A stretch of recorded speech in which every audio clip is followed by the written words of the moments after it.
Hello friends, welcome to our study channel study with RJ. दोस्तों, इस video में हम रीट एग्जाम के लिए मनोविज्ञान की टेस्ट सीरीज को आगे बढ़ा रहे हैं। ये हमारा टेस्ट नंबर सेकंड है, जिसमें सेकंड यूनिट को कवर किया जाएगा। अगर आपने इस टेस्ट सीरीज का पहला टेस्ट नहीं देखा है तो आप चैनल को विजिट करके देख सकते हैं। तो चलिए शुरुआत करते हैं। आज के टेस्ट का पहला क्वेश्चन इस प्रकार है। क्वेश्चन है, पुनर्बलन का सिद्धांत का प्रतिपादन किसने किया? हल, फ्रायड, पावलोव या कोहलर? दोस्तों, मैं आपको 5 सेकंड का समय दूंगा, इसके बाद मैं इसका आंसर बता दूंगा। तो चलिए शुरुआत करते हैं, इसका आंसर देख लेते हैं। पुनर्बलन का सिद्धांत का प्रतिपादन करने वाले मनोवैज्ञानिक थे क्लार्क एल हल। तो ये आपको ध्यान रखना है। चलिए नेक्स्ट क्वेश्चन देखते हैं। अधिगम का मुख्य चालक होता है अभिप्रेरणा, शिक्षण विधि, पाठ्य पुस्तकें या सहपाठी? तो दोस्तों, इसका जो सही आंसर है अभिप्रेरणा। मोटिवेशन बहुत ही इंपॉर्टेंट, अधिगम का इंपॉर्टेंट चालक है, तो ये आपको ध्यान रखना है। चलिए नेक्स्ट क्वेश्चन देखते हैं। अधिगम का मुख्य चालक होता है अभिप्रेरणा, शिक्षण विधि, पाठ्य पुस्तकें या सहपाठी? तो दोस्तों, इसका सही आंसर है अभिप्रेरणा। अधिगम में मोटिवेशन का होना बहुत ही इंपॉर्टेंट रोल निभाता है, तो ये आपको ध्यान रखना है। चलिए नेक्स्ट क्वेश्चन देखते हैं। जब पूर्व प्राप्त अनुभव समस्या को हल करने में सहायक होता है तो वह है ऋणात्मक स्थानांतरण, धनात्मक स्थानांतरण, एक पक्ष स्थानांतरण या उपयुक्त सभी? तो दोस्तों, इसका जो सही आंसर है धनात्मक स्थानांतरण। चलिए नेक्स्ट क्वेश्चन देखते हैं। किसी के दूर से पुकारने पर शीघ्र उसके पास पहुंचते समय जो अधिगम होता है उसे कहा जाता है संकेत अधिगम, उत्तेजना अनुक्रिया अधिगम, श्रृंखला अधिगम या मौखिक साहचर्य अधिगम? तो दोस्तों, इसका जो सही आंसर है मौखिक साहचर्य अधिगम, ऑप्शन नंबर 4। चलिए नेक्स्ट क्वेश्चन देखते हैं। जिसमें शिक्षण पद्धति व संचार को नहीं टाला जा सकता वह है शिक्षण, अधिगम, स्मरण या सूक्ष्म शिक्षण व्यूह रचना? तो दोस्तों, इसका जो सही आंसर है अधिगम। अधिगम में शिक्षण पद्धति व संचार को नहीं टाला जा सकता। चलिए नेक्स्ट क्वेश्चन देखते हैं। आरंभ में सीखने की गति मंद व बाद में तीव्र हो जाती है, इसे क्या कहते हैं? नतोदर वक्र, उन्नतोदर वक्र, मिश्रित वक्र या उपरोक्त सभी? तो दोस्तों, आरंभ में सीखने की गति मंद और बाद में जब तीव्र हो जाती हैं तो उसको बोलते हैं नतोदर वक्र। तो ये आपको ध्यान रखना है। चलिए नेक्स्ट क्वेश्चन देखते हैं। जब सीखने की प्रक्रिया में प्रगति की दर में कोई परिवर्तन नहीं होता है तो इस वक्र को क्या कहते हैं? नतोदर वक्र, शून्य त्वरित वक्र, उन्नतोदर वक्र या इनमें से कोई नहीं? तो दोस्तों, इसका जो सही आंसर है शून्य त्वरित वक्र, ऑप्शन नंबर 2 सही है, तो ये आपको ध्यान रखना है। शून्य त्वरित वक्र में सीखने की प्रक्रिया में प्रगति की दर में कोई परिवर्तन नहीं होता है, तो इसको क्या बोलते हैं? शून्य त्वरित वक्र। चलिए नेक्स्ट क्वेश्चन देखते हैं। सीखने की प्रक्रिया की एक विशेषता, प्रमुख विशेषता पठार है। ये उस अवधि को व्यक्त करते हैं जब सीखने की क्रिया में कोई उन्नति नहीं होती। यह कथन किसका है? रॉस, गेट्स, वॉरेन या इनमें से कोई नहीं? तो दोस्तों, इसका जो सही आंसर है रॉस। चलिए नेक्स्ट क्वेश्चन देखते हैं। संरचनात्मक सिद्धांत के प्रवर्तक हैं जीन पियाजे, जेरोम ब्रूनर, जॉन डीवी या मन? तो दोस्तों, इसका जो सही आंसर है संरचनात्मक सिद्धांत के जो प्रवर्तक हैं वह है जेरोम ब्रूनर, ऑप्शन नंबर 2 सही है। चलिए नेक्स्ट क्वेश्चन देखते हैं। पावलोव के शास्त्रीय अनुबंधन में पहले भोजन इसके बाद ध्वनि उत्पन्न की गई, पहले ध्वनि इसके बाद भोजन प्रस्तुत किया गया, भोजन व ध्वनि साथ साथ प्रस्तुत किए गए या सिर्फ भोजन प्रस्तुत किया गया?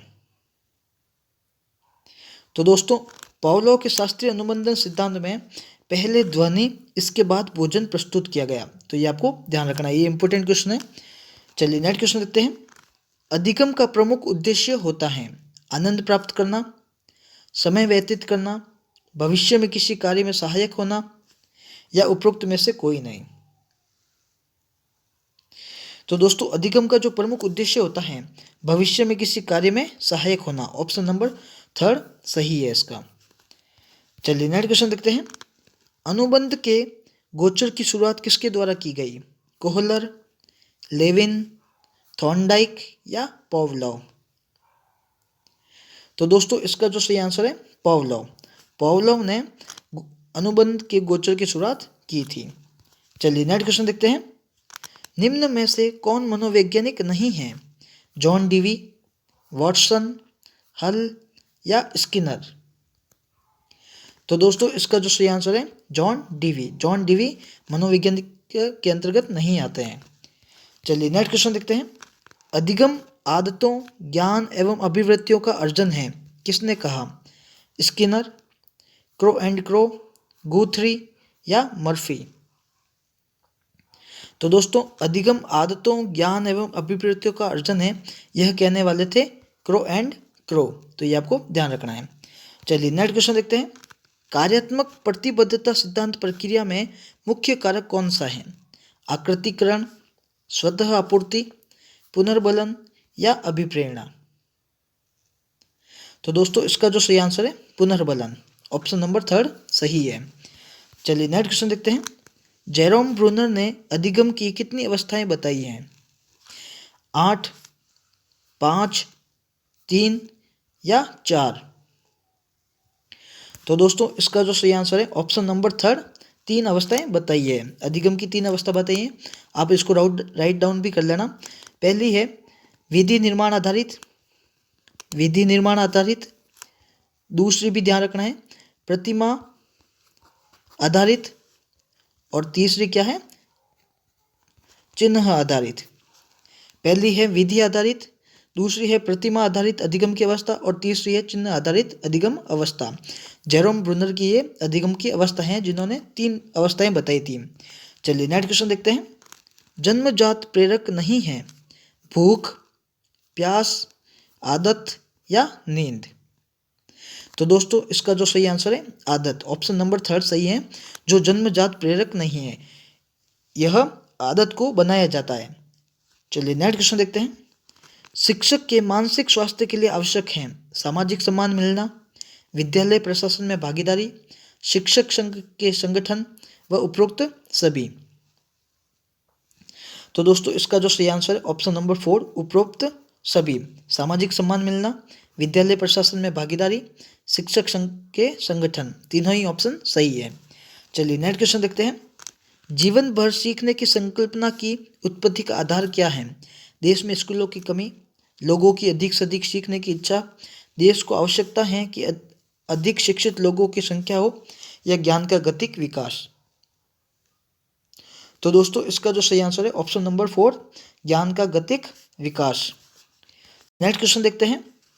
कोहलर ने विकसित किया एसआर बॉन्ड सिद्धांत, इनसाइट सिद्धांत, फील्ड सिद्धांत व कंडीशनिंग सिद्धांत? तो दोस्तों इसका जो सही आंसर है इनसाइट सिद्धांत। कोहलर ने इनसाइट सिद्धांत दिया था। चलिए नेक्स्ट क्वेश्चन देखते हैं।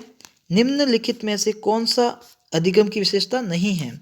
अधिगम व्यवहार में परिवर्तन है, व्यवहार में परिवर्तन अभ्यास या अनुभूति के फलस्वरूप होता है, व्यवहार में अपेक्षाकृत स्थायी परिवर्तन होता है, व्यवहार में क्षणिक अस्थायी परिवर्तन जो प्रेरणादायक अवस्था के फलस्वरूप होता है। तो दोस्तों इसका जो सही आंसर है ऑप्शन नंबर 4 इसका सही आंसर है। व्यवहार में क्षणिक अस्थायी परिवर्तन जो प्रेरणात्मक अवस्था के फलस्वरूप होता है। चलिए नेक्स्ट क्वेश्चन देखते हैं। किस मनोवैज्ञानिक के अनुसार प्रेरकों का वर्गीकरण जन्मजात व अर्जित है? थॉमसन, मैस्लो, गेट्स व गैरेट? तो दोस्तों इसका सही आंसर है Maslow. Option number 2 Abraham Maslow ने प्रेरकों का वर्गीकरण दो वर्गों में विभाजित किया था, जन्मजात और अर्जित। चलिए नेक्स्ट क्वेश्चन देखते हैं। निम्न में से कौन सा अधिगम प्रक्रिया का सही तार्किक क्रम है? आवश्यकता, स्थिति, अंतःक्रिया या तत्परता? आवश्यकता, तत्परता, स्थिति या अंतःक्रिया? आवश्यकता, अंतःक्रिया, स्थिति एवं तत्परता? तत्परता, आवश्यकता, अंतःक्रिया एवं स्थिति? तो दोस्तों अधिगम प्रक्रिया का सही तार्किक क्रम है ऑप्शन नंबर 2 आवश्यकता, तत्परता, स्थिति एवं अंतःक्रिया। तो ऑप्शन नंबर 2 सही है। चलिए नेक्स्ट क्वेश्चन देखते हैं। छात्रों में चोरी की आदत को कम किया जा सकता है। पारितोषिक देकर, ताड़ना देकर, उदाहरण देकर या सजा देकर। तो दोस्तों इसका जो सही आंसर है उदाहरण देकर किसी छात्र को चोरी की आदत को कम किया जा सकता है। चलिए नेक्स्ट क्वेश्चन देखते हैं। नवीन ज्ञान की प्राप्ति होती है रटने के द्वारा, ज्ञान के स्थानांतरण से, अनुभव एवं नवीन अर्थ ढूंढने से या उपरोक्त में से कोई नहीं। तो दोस्तों नवीन ज्ञान की प्राप्ति होती है अनुभव व नवीन अर्थ ढूंढने से। ऑप्शन नंबर 3 सही है। चलिए नेक्स्ट क्वेश्चन देखते हैं। सीखना विकास की प्रक्रिया है, यह कथन किसका है? वुडवर्थ, योकम, सिम्पसन या मैके। तो दोस्तों सीखना विकास की प्रक्रिया है, यह कथन वुडवर्थ का है, तो ये आपको ध्यान रखना है। चलिए नेक्स्ट क्वेश्चन देखते हैं। डिसलेक्सिया संबंधित है मानसिक विकास से, गणितीय विकार से, व्यवहारगत विकास से या पठन विकार से।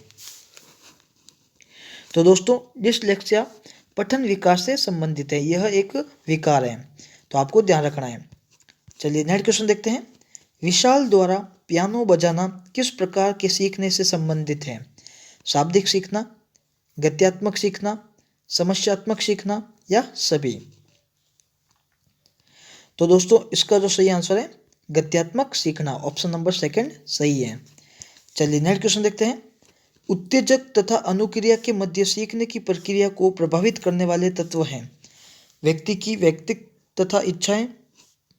की इच्छाएं तथा भावनाएं, व्यक्ति की भावनाएं तथा क्षमता या उपरोक्त सभी।